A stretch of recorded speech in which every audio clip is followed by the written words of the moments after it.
আমাদের কত প্রতিযোগী ব্যবসায়ী সমিতির কাছে আমাদের অনুরোধ খবর গাড়ি ঢুকে গেছে মানে ও ঢুকে গেছে একটু ক্লিয়ার করবেন।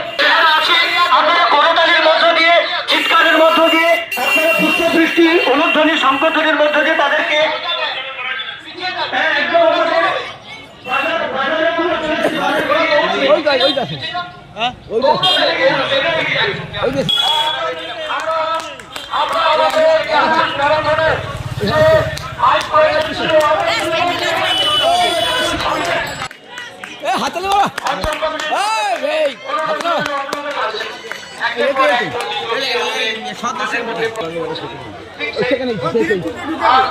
কিছু